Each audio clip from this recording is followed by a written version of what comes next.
Hey everyone, and welcome back to the Flat Nickel Podcast. I'm your host, Hannah Nawa, joined by my always producer and occasional co-host, Mr. Sam Fritz. And in this case, if you hear any purring or rustling in the background, my very needy cat who is currently angry that I won't give him coffee.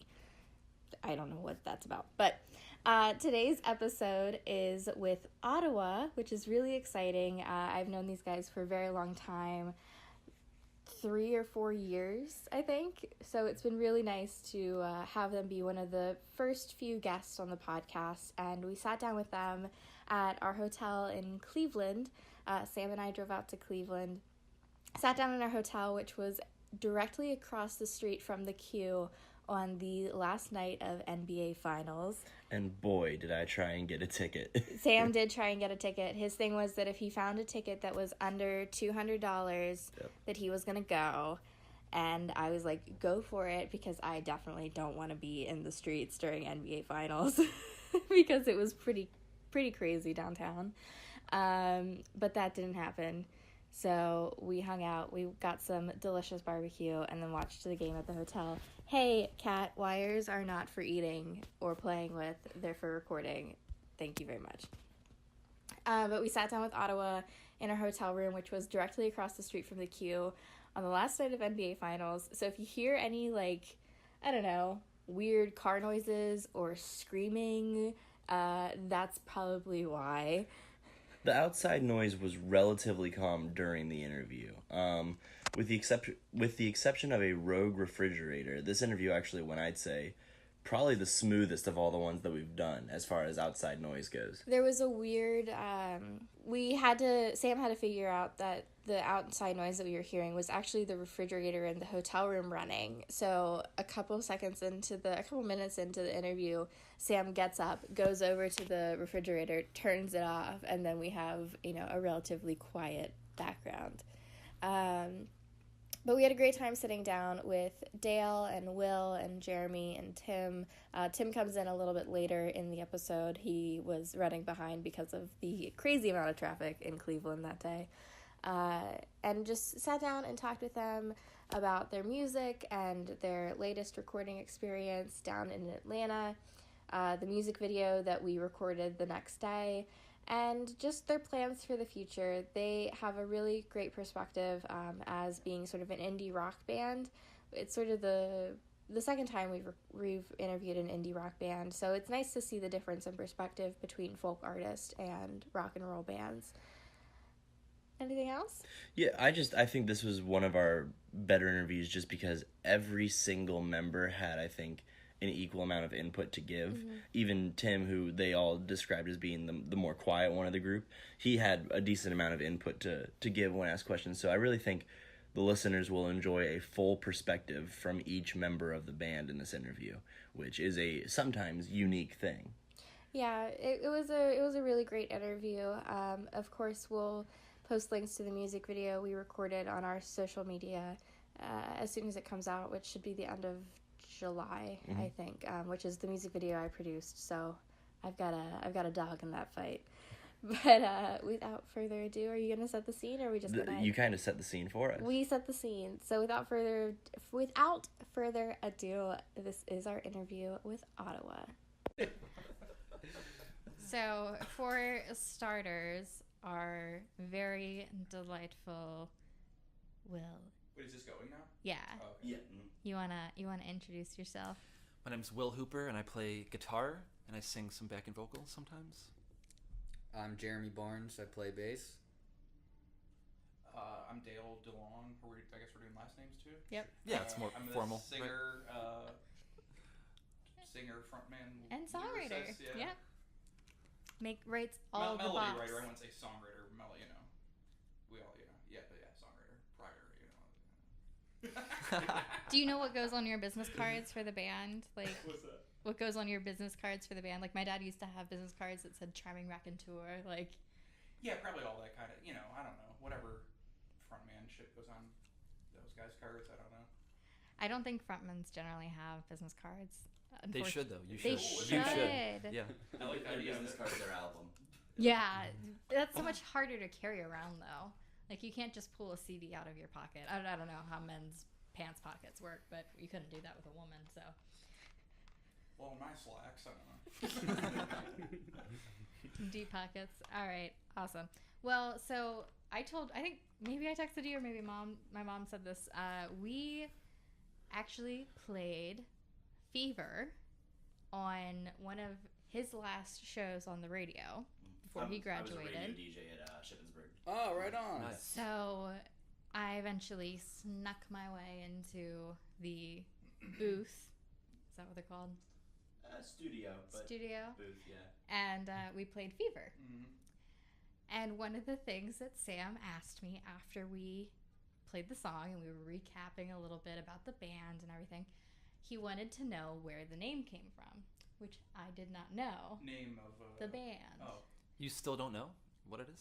I've known you guys for about 3 or 4 years, and I still don't know where the name of the band came from. are you looking for that info? I would like that Yeah, information. spill the beans. Yeah. I'm sorry, So, should I... but basically, long stories, semi-short. Like 5 years ago, or however long we've been a band now. Like, we needed a name, and you start off like, okay, what's the first letter of everybody's name? And then you try making a word. Every band does this. And we all started. So, what street did you grow up on? Yours was Pettibone, right? Pettibone Drive, yeah. Which is pretty good too. And but I think, isn't there a song called Pettibone or something like that? Tom Petty. I mean, I'm just never mind. I don't think so. Anyway, so Ottawa is the name of the street that I grew up on, and we just thought it was all kind of catchy. And there's like a lot of bands that are named after towns, and not actually named after them, but just like Chicago and Boston and Kansas and Phoenix. They're all bands, and we're like, all right, let's do this. What's the ironic thing is, though, is our very first band, like 12 years ago, was called the Royaltons, and there's a city called North Royalton in Cleveland, and we're like, we're never gonna make that mistake again of like being like confused with like a town, and we just did the same thing Unintentionally, yeah. But anyway, we really we love our band name. So Do you get a lot of questions about that? Kind of. I've been asked a few times. I think people What does definitely it mean? assume we're Canadian. Yeah, So. I think people... Not even that. People just ask, like, what does it mean? Like, Yeah. where does that come from? I think, But it's a good story, though. It's the It's- street you grew up on. That's a good story. It's a pretty decent story, and I think most bands get asked where their name came from. Mhm. And it's better than just saying, well, it's our t-shirt. I don't know. It's like we're doing. All band names are kind of silly, Yeah. you know. So at least we have like a little bit of like, it's like getting a tattoo. Does it mean anything, or like, you know, is it just like a drawing you like? It means a little something at least. It's also kind of a cool... I don't know. It's a cool thing to Word? be able to... Oh, oh, sorry. That too. Oh, It flows off the tongue easy. Ottawa. Yeah. Well, unless you are, and I hate to embarrass her because she's a friend of mine, the waitress at the diner back home for me, there is an audio recording somewhere of her trying to pronounce Ottawa, mm-hmm. and she couldn't figure out how to pronounce it. It was either like Ottawa or some weird garbled version of the word Ottawa. Weird. Not everybody can pronounce everything in this world, I guess, you know. So Hey, I had a really hard time. We were trying to do introductions the other day, and I could not, for the life of me, say the word signals. And You it still took said it wrong. signals. Singles. Oh, you weren't trying to say signals? No, she was Which trying to were say you? singles. You heard singles. I heard Signals, signals, yeah. I've never heard that one before. Genuinely thought that's what It's a good thing that intro got scrapped. I said. Woo! Okay, that's gonna be. I don't know if One I'm for the gonna... outtake reel. Yeah. There's gonna be lots of those because I don't word well, apparently. Okay, that's awesome. Got that out of the way. yeah. Obviously, the reason why we are in Cleveland recording this podcast is because tomorrow we are filming the music video for No More Love Songs. And I kind of, weaseled my way into the role of producer. But I want to talk to you guys a little bit about the recording process in Atlanta because the stuff that came out of that is really fire. And I'm super proud of you guys. Oh, thank you. Thank you. Thanks. So you guys recorded this latest batch of music in Atlanta. Mhm. How did you guys find the producer for those songs? I don't know. It was essentially a guy who was helping out the band a little bit. Knew Matt Goldman and put us in touch with him. Kind of gave us a suggestion, and we got in touch with him. And it just from the start kind of seemed like a great fit. I think you guys would agree, right? I think. Well, we didn't really know going into it how Yeah. good it would be. And it was, We knew he seemed like a cool enough guy to work with. And then once we got down there, we realized he was like the perfect fit for us. It was similar influences kind of situation, and could tell was really genuinely into our music and not just going through it kind of deal. Yeah. So yeah. As far as like how we were just like kind of like desperately seeking like for like some kind of like in quotations like real producer to work with because we had never done that before. So we kind of like started asking around, asking people, and we were sort of working with this guy, and like they said he had a relationship with them, and we didn't know it was gonna go so well, to be honest with you, because we didn't know like he understood what we were trying to do and understood like what kind of sound we were after, but we didn't know until we got down there like how much he was into that style. So it was like a huge relief because the stuff he had done prior was like kind of like heavier and like just not really what we sound like at all. And but eventually he was kind of like, yeah, I'm like way more into this kind of stuff, and we're like, oh, it was very relieving and nice. So Were you guys nervous at all having to go that far for recording, because you'd only previously recorded in Cleveland? Was that a concern at all? I thought it was a lot of fun overall. I was not nervous about it. 100% excited, 0 nerves. Yeah. And you guys stayed in the little, what do I want to call that? It was in the studio. It was in the but studio. He had an bedrooms apartment, upstairs. Did Yeah. you go upstairs at all? when you No, were there? I just Oh saw, yeah, like, so there the was just kitchen like area. there was like a kind of like a living room and then a bedroom, and With bunk beds. yeah, we like literally I mean, it was like the accommodations weren't great at all, but that wasn't what we were there for, so it was fine. It was cool though. Yeah, we got somewhere to sleep and it was good. I was gonna ask what the mentality of, because the mentality of recording local versus journeying out to some place is much different. I think if you guys went into it almost like you had a mission to accomplish, to me it almost sounds by that description of there being bunk beds like it was a summer camp. Like it's not necessarily a vacation because at summer camp you still have goals and tasks to do every single day. It was really productive. I mean, like we just worked all day, had like a lunch break, but it was spent every day making music. Yeah, Focused. Very It was- focused. there's no like tourism things. We didn't like go No. out No. to the city. There It was was no- just music. Everybody always asks like, oh, how was Atlanta? I was like, I don't know. Yeah, I was Yeah. in the studio all day. yeah, All night. But it was like literally all of our favorite thing ever. Like it was, we didn't want to leave really. Like Will and I ended up staying like an extra day and a half or something like that because there was like little things to tweak, and we could have kept going and going. I hope we go back soon. Between that and being on the road together, has one been more of a bonding experience than the other? Because I imagine, well, no, for both you're going to be crowded together for very long periods of time. Is it hard as a band to spend this really long amount of time together without stop?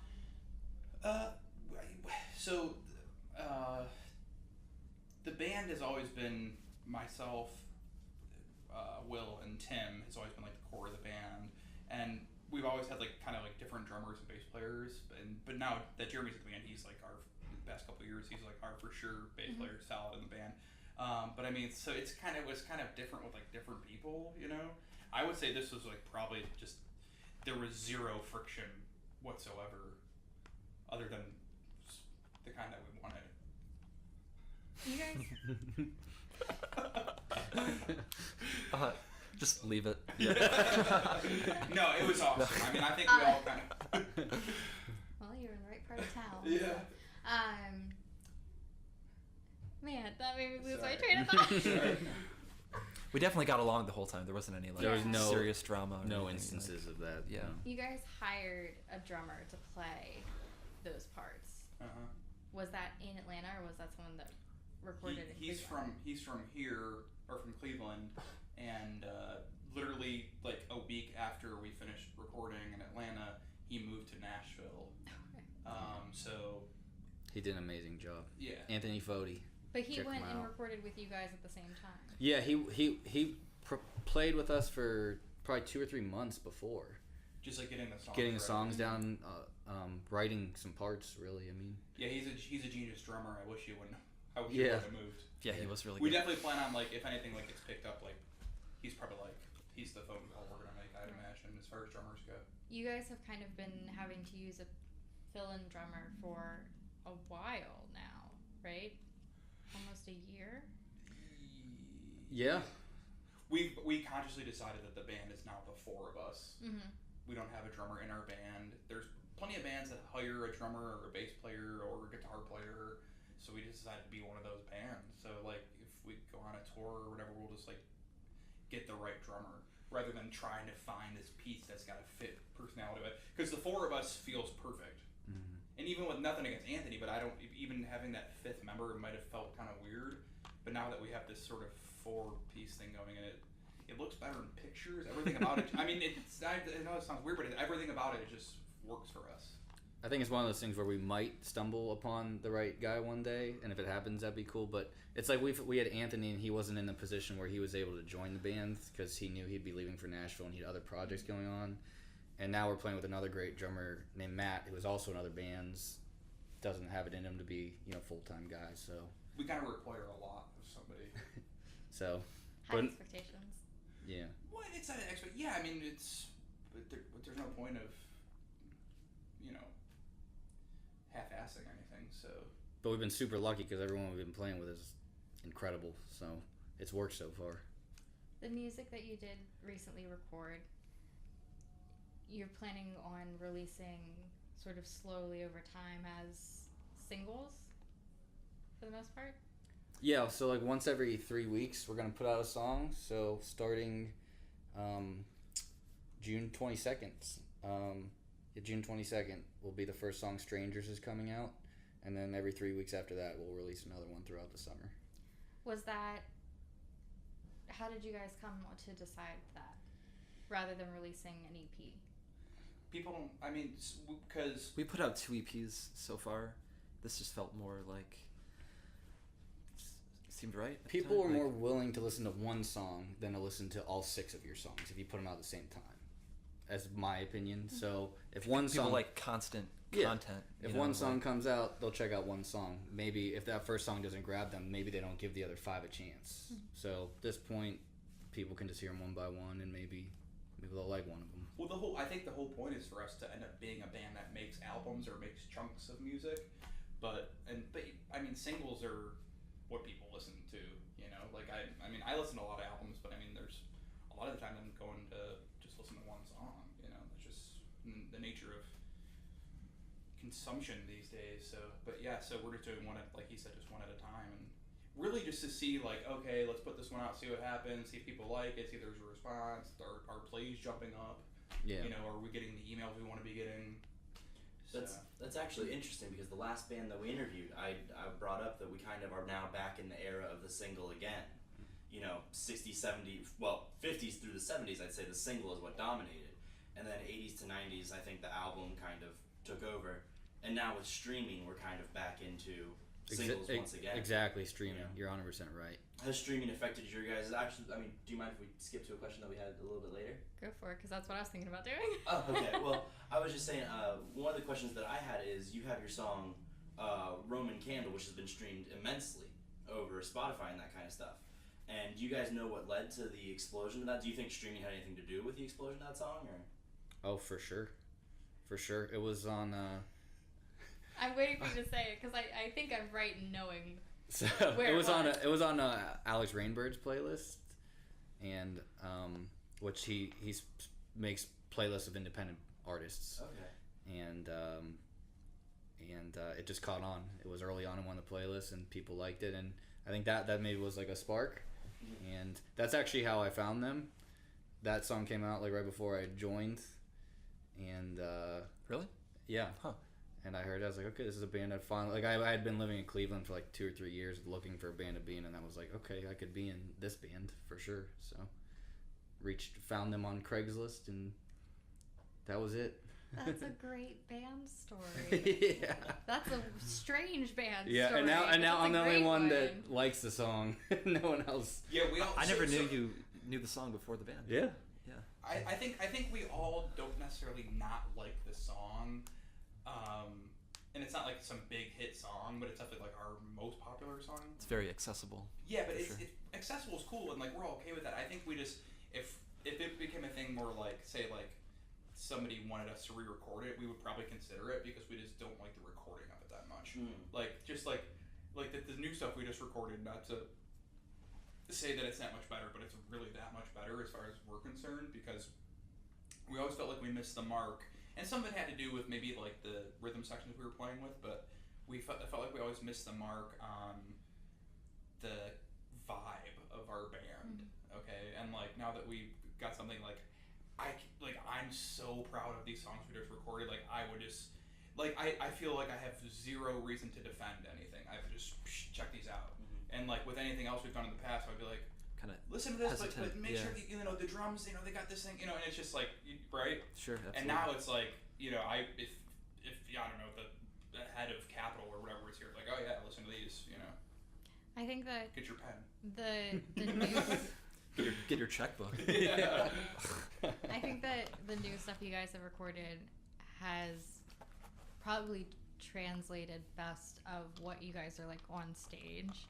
Right. Whereas the last EP was kind of, you could tell it was you, but now these new songs, I understand your brand. I listen to it and I'm like, oh, this is a band I want to check out. You can tell it is really well done, and the mastering and everything has been, it's such a leap in the right direction, and it sounds incredible. But we didn't know that was going to happen, by the way. So like every step along the way, you don't know. You're kind of swinging, and you don't know that it's going to go well. So not to cut you off or anything, but it's just like you don't know. Everything you do, you're like, should we keep going? Are people going to like this? Yada yada. And we never felt like we were captured right. So the fact that everything went how we had hoped it would, it was very relieving. What do you guys say? Yeah. Yeah, like when we start, especially when we start like getting them mixed, we decided to put like a lot of money into it, and it's like, okay, if this doesn't turn out, geez, that would be a big waste. And fortunately, everything turned out, but it is a little bit. You have a little bit of doubt when you're, in the middle of it. Would you guys say that experience has helped that too? I mean, since this is no longer your first go around with the recording process, as you guys have continued to play and grow as a band, like even as you said, finally completing that you're this core four, do you think those elements might have also helped the recording process as well? What do you mean? Well, just like, I don't know, sometimes as bands grow and get more experience, the recording process just becomes easier and more natural, as well as if you guys have a core group, just the vibe of the band seems more in tune. I would say, I don't think we ever had really a problem with that, per se. I think we were always very confident in the songs. As far as, like, everybody's, like, we know, like, Will's gonna record super fast. Like, he's gonna be done like that. And, like, you kind of know how long everyone's gonna take, or how short amount of time everyone's gonna take, or what's gonna annoy you about what they're doing, or whatever it is, or, but, yeah, I don't know. I don't know. Would you have been more comfortable if that was, would you have been just as comfortable if that was our first time ever recording in Atlanta? Probably. I felt pretty good about it. Yeah, I don't know how to answer that question, because it's like I think the experience probably helped for sure, but it was more of like a lot of it was the production, like Matt being really easy to work with, Yeah, and like just knowing delivering exactly like what like when we said it wasn't like necessarily that we were like referencing like other bands that we wanted to sound like. It was like we would say like this kind of vibe, and he would be like, oh, you would really like Supergrass, or just something like, do you know that band? Oh, that's a band. I thought that was a like metal version of bluegrass. No. It was a band, right? Supergrass. Yeah, the British. Sounds like it should. Yeah, and it would be like, and then it would be like, oh, and then it'd be like, oh, like, and they had a couple songs I had known, but like I didn't really know who they were, and like I'm like, oh, this band, yeah, and but it was just like, oh, this guy totally gets what we're after, and like totally gets like that we want this section to sound like the Cranberries or whatever, you know what I'm saying? And it was just very... He earned our trust super early on. So to work with someone like that, I guess it didn't matter how much experience we had in the studio before.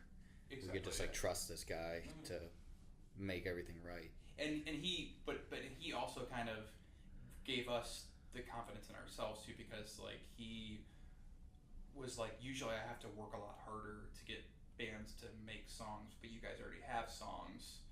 We just gotta fine tune a couple things, and we were like, oh, okay, because you don't know, you think you know that, okay, this song's awesome, this is the one, this is gonna take us to the top, but you don't know for sure. You know what I'm saying? You're just this chorus is pretty good, but is it gonna fall flat? And so when somebody like that goes, no, you guys got something, let's just massage it a little bit, then you go, okay.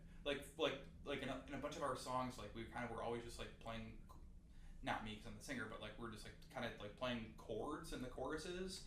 And he was like, no, you guys should we should just write some parts, write riffs and stuff for the chorus. And just we never really thought of it because we thought there's the vocal is going to carry the chorus. And then when we did that kind of stuff, we were like, oh, this is way better. Why were we not doing this before? So that kind of stuff. As far as your songwriting process goes, which I wasn't planning on delving into this, but now I'm kind of curious now that you've said this. You write harmonies and the lyrics, right? Melodies. Yeah. I know what you meant. Yeah. Similar word. I work in music. Tim's here. Okay, do you want to tell him to come? Yeah. There was a bit of an intermission in our recording because Tim arrived to join us in our little podcast circle we have set up in our hotel room. Tim, I'm going to make it really awkward. Can you do the stand up and introduce yourself to the class and say what you play thing? My name is Tim, and I play guitar. Easy peasy. We did last names too. Yeah, you should. The people want to know. I have a last name, so it's not even worth. He doesn't the mystery of not knowing how to pronounce it's probably. Yeah. That's the allure. Yeah. It's just not knowing. Yeah, it's that Tim guy with the name that no one really knows. Yeah. We call him Handsome Tim. You ever seen Wayne's World? Handsome. Handsome Dan. Yeah. But it's not the handsome guy. Right. That's why it's funny. Yes, 100% why it's funny. But we were talking a little bit about your songwriting and, I guess, songwriting as a band, and that you, Dale, write lyrics and melodies. Mm-hmm. I messed that up before because I don't know anything about music. Mm-hmm. I am kind of interested in your creative process because I know that when we were discussing topics for No More Love Songs for the music video, you mentioned that you watched a lot of Last Man on Earth around the time you were writing that song, and that was kind of an underlying back of your mind thought. Just, I guess, and also, how are you writing about different things and for different reasons than you were for the past two EPs? Because I feel like your songwriting has changed quite a bit from the first EP to the second EP, and then from the second one to what we're hearing now. So what am I answering exactly? Why don't you listen? I realized I don't know. I had so many things I needed to ask you. Are you asking how we come up with songs, or? Yeah, let's start with that. Well, I think it always starts with an initial idea. It could be a guitar riff from Tim, or chord progression, or bass line. But I think the song you're talking about is pretty much written by Dale, on acoustic guitar. He had a demo of the whole thing, right? I think so. But then we bring in the idea to the band, and we all put our own kind of thing on it. Yeah, that one you had pretty much. There's a couple that I had most of it written, but that doesn't mean anything. Yeah, it was a slow acoustic version that you had. Yeah. But then we played it faster. We did a heavy guitar riff, and there was a solo from Tim. And, someone's gonna come up with a bulk idea of a song. Typically, in any band, it's gonna be the singer or or him and one other guy or whatever. But I mean, it's it's very much a collaborative thing. I think I wrote that the chorus of that song, No More Love Songs, while driving. Like sometimes I'll just come up with shit, or like I'll I don't know where it came from. I really don't, and it's like I think Noel Gallagher says like songs just happen. You know what I'm saying? And it's like you're either what does he say about it? Well. It's like a lightning strike. Yeah, it's not up. It's not up to you. It's just like you have to be at the right place. They already exist, and it's like So I kind of believe that, and it's like you just get lucky and just and it just happens. So you, like it's like some people just get certain songs, and I feel like that song in particular. I really hope that one's gonna let us quit our jobs. To be honest with you, that's because I knew when I sang that in my car, I go, whoa, that's like something special, and I just.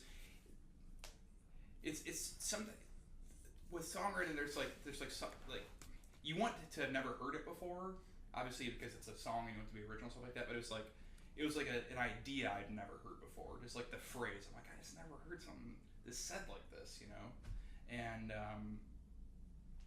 so I think I just sang the chorus in my car, and then I'm kind of struggling a lot with kind of like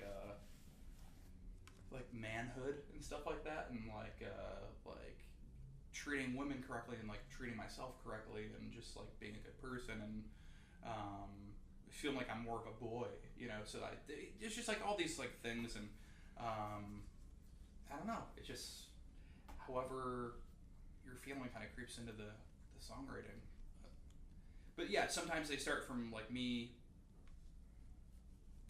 like out of nowhere, just sitting with a guitar. But the best ones tend to just pop up. You mentioned, hoping that this is the song that lets you guys quit your jobs. Yeah. Has it been hard balancing? Is there any wood? Sorry, it doesn't matter. There is wood. I'm seeing any like real wood. Okay. Has it been difficult for you guys to balance writing music and recording and trying to play shows and all that stuff while still maintaining full-time jobs, which I would imagine between the four of you have relatively different work schedules? Yeah, so we just we're all on the same hours. Yeah, we've kind of just been doing one thing at a time. Like we haven't been gigging at all. It's been like, let's just get the music done, which took a long time, but we feel like it was worth it. And now we're finally getting the songs out. Tim's handling all that stuff this week actually, and then finally we're gonna start playing shows again. So was it a conscious decision to sort of step back from playing shows to focus solely on writing and recording? Also, we had no drummer. Yeah. That was like a big that thing. answers the That's how we question haven't of played. what led to that. We're certainly conscious of what's happening. Well, but if we wanted to book shows, we'd find somebody to play drums. Yeah. There's like buddies around town, like Alec, who's going to be in the video. We just have a permanent drummer right now. We have a couple fill-ins, so. But I mean, it's better with just the four of us. But we did make a conscious decision to kind of like pull away from that, because we felt like in any band, especially a successful band, the number one thing, everybody wants to look cool in a band and stuff like that, but the number one thing is the songs. So we just figured, let's put all of our energy into that, all the energy in the recording, all the energy in the mixing. When we were getting mixes back, it was a constant texting back and forth. What do you think of this? Let's talk about it on the phone. The guitar's a little too loud. This isn't loud enough. But none of the stuff of what we did. I know that's not really a question you asked, but none of the stuff that we were debating mix-wise, nothing was ego-driven. Nobody was like, my part's not loud enough. And that was the first time we'd experienced that. Because typically everybody just wants their part louder. Mm-hmm. And most bands could attest to that, I'm sure. But we all were just wanting what? I was just thinking about an ex-member of the band. band. Oh yeah, we all just wanted the best product, and we just knew that was the only way we were gonna we want to make this our job. We aren't doing this just for kicks. I mean, I'd rather hang out at home and watch Netflix if I was gonna be doing something as a hobby, So we put a lot of effort into the songs, because at the end of the day, that's what people are gonna hear. Yeah. And when you play a show, the goal is the people there that haven't heard you or haven't seen you before, they're gonna go listen to your music, and you want to have we were at the point where we didn't have music we were super confident in them going home and listening to. So what's the point of going out and touring and trying to gain fans if we're not giving them, you know, the quality tunes that we think we should have? And now we have those. So. And even now, I walk a weird line with like telling people about our band because I'm like, well, give it a few months. Go on Spotify in 3 months and I'll. I hate talking to people like work and they're like, you guys like playing out this weekend? It's like the most annoying, like trying to be nice thing anyone can ever say. Because it's just, I don't know. Because they're just making small talk. They think you're really cool because you're in a band. My family thinks I'm like the coolest person. Yeah. It feels kind of cool, but also feels kind of lame. Well, I think just because there's like. I think what Will is saying is true, but I also think there's like this. So my job, I'm a barber, so I basically have the same conversation with, you know, every 10 to 20 people throughout a day. And not that it's always about my band or anything like that, but it's like the small talk thing is, I think a lot of times people they ask you questions like, and I'm guilty of it in the other direction, like they ask you questions that they think you want to answer. And it's like some people are really genuine and like want to know, like in this scenario, you guys want to know what's going on with us. And, but sometimes people are just asking questions because they think you want to talk about something that you actually don't. Like, I don't like talking about my band unless there's something like to actually talk about that matters. But people, especially like we're in the Midwest, they just think like you play every weekend and you're at a bar playing shows and, you know, and that's just what you do. But they don't understand like the kind of like work and sort of like businessy side of things that we're trying to accomplish right now. And it's like hard to explain something that you really don't understand yourself, you know. So does that make sense? Yeah. But do you guys have other musician friends that you guys are kind of able to talk about the businessy side of things with? Are there people, because it is difficult to have those conversations with someone that knows nothing about being an independent artist? Sure. Yeah, like so guys I'd been like when we were looking for a PR company to help us out, guys I'd been in bands with in the past had some good suggestions, and we talked to other people who had stuff mixed by Mark Needham before we had ended up using him. So not like a ton of like close friends or anything, but I mean, not with business stuff. I think like besides Jeremy, I think like, you know, Will probably has like the most like Will and Tim probably have the most like music friends, like talk about actual music stuff with, but not business stuff. We don't really know, and anybody like there's no one really here that's like in Cleveland at least that's like that. You have to, like when you go to Nashville and those cities, New York, you're surrounded by people that are in that specific business, so no one really knows here. They either kind of think they know, or they might have a little bit of an answer, but they never. And never really have like a definitive. And thing. People who have had some success, if you ask them for favors or questions, they're really reluctant to help you. And I've decided like a year ago, I decided in my own mind, I said, you know, if we get successful and somebody ask me questions, I'm going to have an answer for them, because I hated people giving me the cold shoulder about like, hey, like, do you think you could show somebody this, or do you think this? And it's like, and people do need to just see that you're working to help you, and they need to show like that you're taking it seriously. And I get that, but I know if I see somebody like really trying, that if we find success, I will help in any way I can, as long as I see that it's valid, you know. But people are if people found a way in, like if they found a crack in the door to the music business, they're very reluctant to give you any sort of nudge in the right direction. It seems. I feel like this is gonna. Is that too negative? I don't really know many people have had. I'm about to ask you a question that might lead to a tangent. So.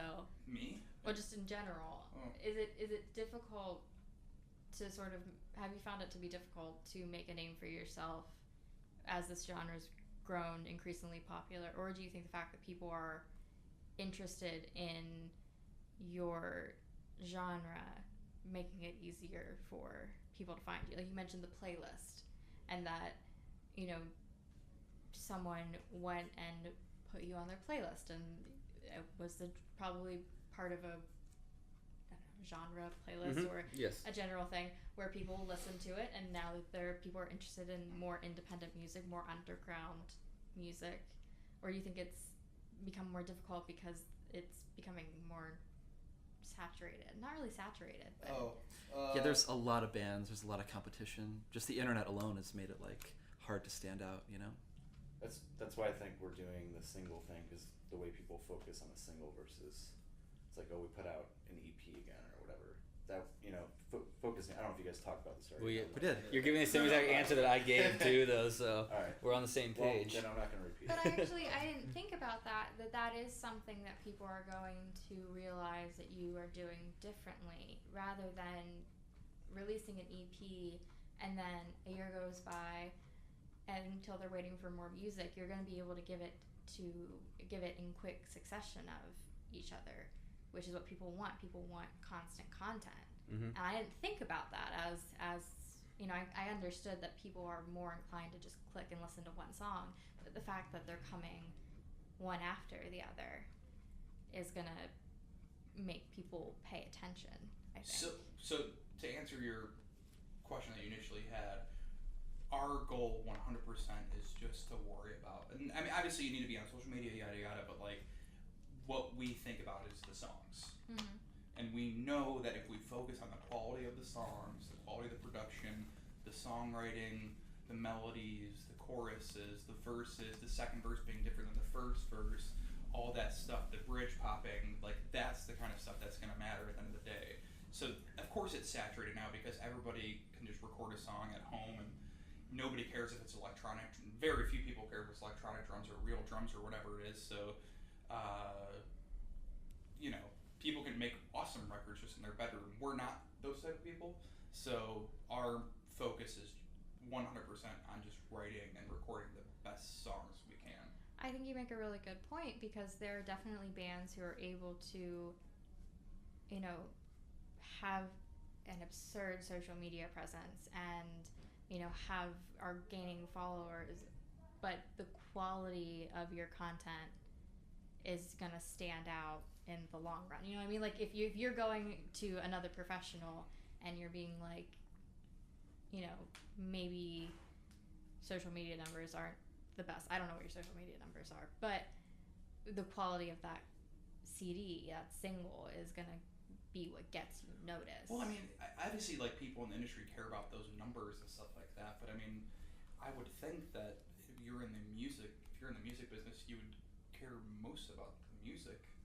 And I mean, obviously, you know, there's like image or whatever like that, but I mean, like, the songs are what people listen to, you know, that's...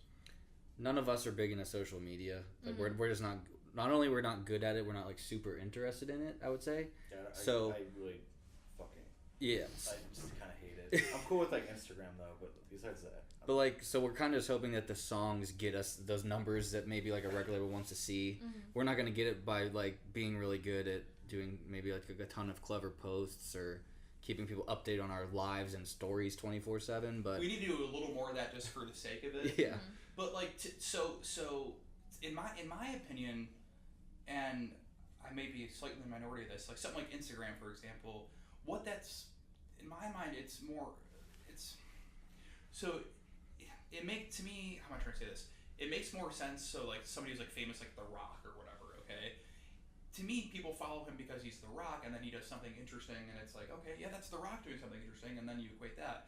But a lot of people now are famous just from like, because they're hot on Instagram, but there was no precipice to that. Mm-hmm. It was just like, they're just from Instagram or whatever it is, you know? So to us, we'd rather, if we get some kind of following on Instagram or whatever it is, it better be because of the songs, not because of, you know, Jeremy looking like fucking AC Slater or whatever. That is a trend that's been popping up too across almost all social media platforms, is the individual is becoming less interested in it, but the brand, the company, the band, the celebrity, whatever, is more involved in social media. You know, it's no longer about the person just, you know, publishing about their lives. Mm-hmm. It's much more, you know, The Rock has a YouTube channel now, like, good example. Yeah. He now is invested in YouTube simply because it's a platform more for celebrities than individuals at this point. Mm-hmm. Or even think about the fact that, you know, fast food brands are getting millions of retweets because they tweet a pun. Mm-hmm. Yeah. But that's not really beneficial to anyone. I spend more time thinking about an idea or a riff or like the next move we're gonna make than I do thinking about, oh, we better get this, we better get, like when we first got in here, Jeremy, which was the right thing to do, said that, can we get together for a photo? And like my brain just doesn't work like that, partially because I'm 32 years old maybe, and if I were 19 it might work differently. But I mean, I think like what you were saying about like just caring about the quality, and that's gonna stand out when the time is right, so I think that's our mindset, right? Like when, just write great songs, and that's what's gonna matter. And then when people start hearing the great songs, then if they come to your thing, and then you're interesting because of the song, and oh, that's the guy that wrote that song. Mm-hmm. But if you're just like taking blah, blah, blah, blah, blah, it's like, what does that even mean? Yeah, it's like the following is meaningless if the music isn't any good. Right. It should be music, then following, not following, then music. In my opinion. No, I agree. Everything you said, I totally agree with. Yeah. I wanted that conversation because I think that's important. I think we are seeing a trend of, people get followers, or even just think of people who, like you said, are famous for being on Instagram, and they're like, I want to release a song, and then they're releasing music that maybe doesn't have the most artistic merit to it. I do kind of like that. Sorry, I do. No. I have a soft spot for that. That girl who was on Dr. Phil. Danielle something. Bad Baby. I kind of love. Is that her rap? Yeah, Bad Baby. Like I don't necessarily like. I know it's not music. Like I know it's not anything like what we do, but I kind of like whatever she's doing here. Sorry, that's all. But I know that it's not like a real thing. You know what I'm saying? It's not like something to be like proud of, or you know what I mean? No, She didn't like sit at home and like not sleep because she was like thinking about some melody or something. Anyway. Do you have anything to add? Where are we at? We're 40 at something? 45 minutes, give or take editing. We're at about 40. Okay. Talk about strangers maybe for a minute. Ask us Yeah, about the we always upcoming do plugs strangers. at the end, so if you guys are ready to start plugging, go for it. Sure. So Substream is actually gonna release it on the 21st, but that's gonna be the only place you could hear it on Substream. And then the next day it'll be available literally everywhere: Spotify, Apple Music, streaming. Yep. You can buy it on iTunes. Amazon. What day is that? Amazon. SoundCloud. The 22nd is a Friday, so Thursday Substream, Friday for everyone, and Substream's going to do a write-up, so definitely go check that out if you get a chance on Thursday. We'll definitely put it on our socials, and Napster on the 23rd. I thought. yeah. This one was. I think it does go actually to. Does it go to Napster? I don't know. Is that a thing? Will it be on Shazam? Are things on Shazam? About MySpace music. Yeah. Is that a thing still? It's still a Still, thing. still Yeah. valid. I don't know. Oh, what about It's the least valid of all these things. Is it on Amazon though? Yeah. Yeah. I don't know. Oh, cool. Doesn't Justin Timberlake own MySpace? He had stock in MySpace. I don't believe he does. Tidal is the other one. Title, yeah, that's Jay-Z's. Jigga man.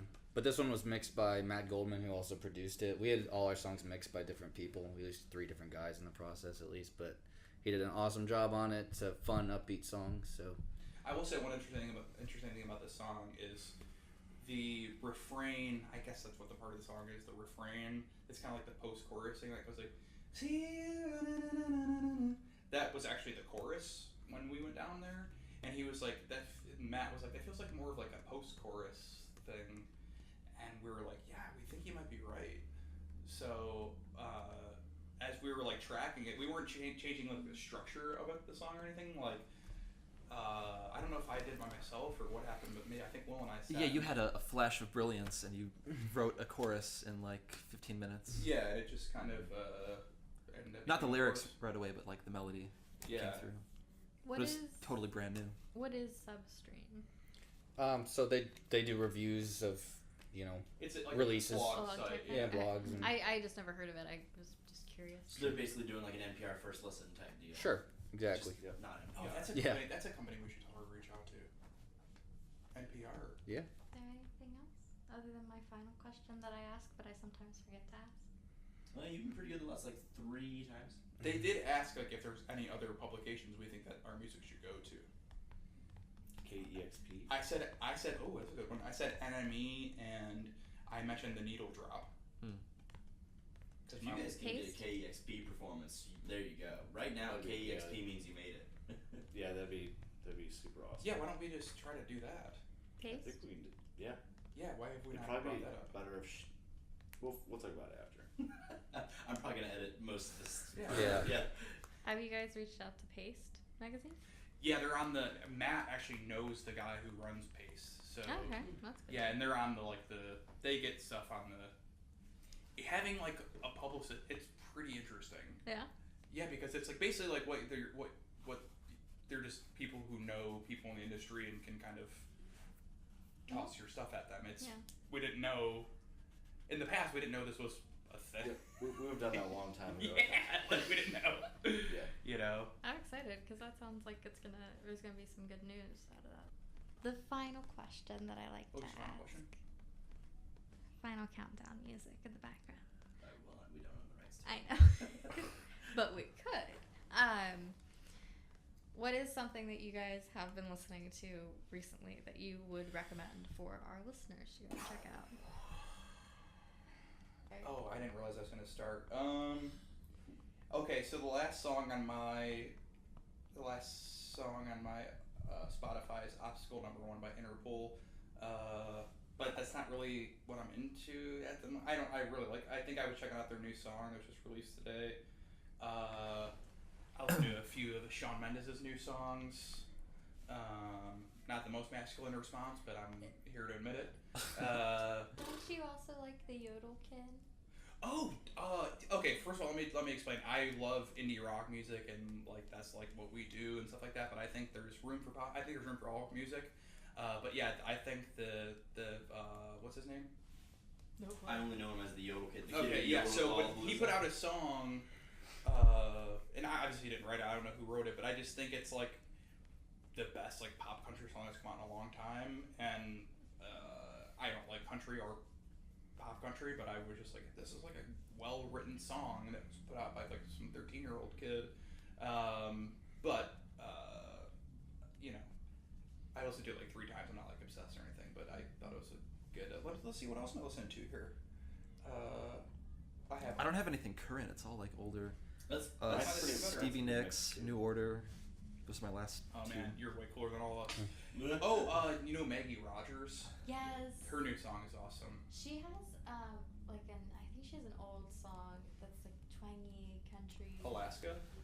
No, it's called Kids Like Us. And I could be wrong. It could be a different Maggie Rogers, but there is a song by a woman named Maggie Rogers called Kids Like Us. Well, she's like 20 years old, so this stuff is. And it wouldn't be that old, but Oh. it sounds, I don't know. I'll see if I can find it. Is I'll it send like it to you. Kids Like Us?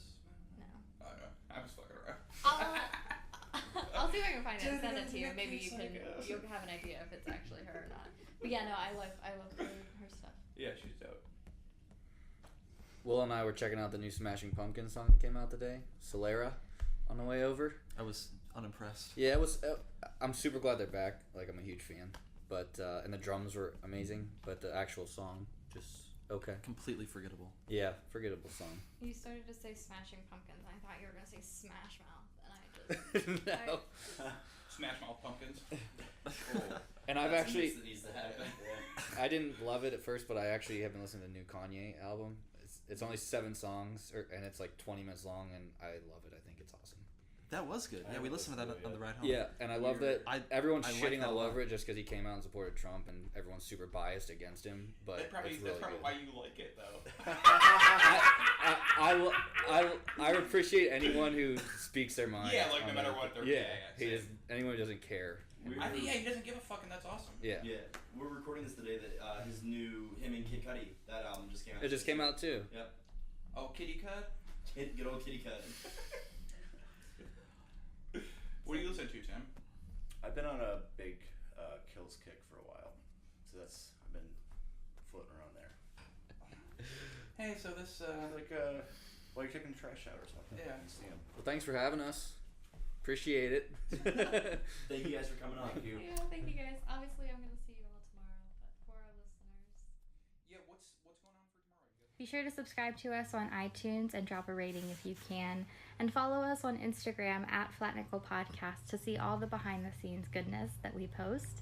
And we'll see you next week.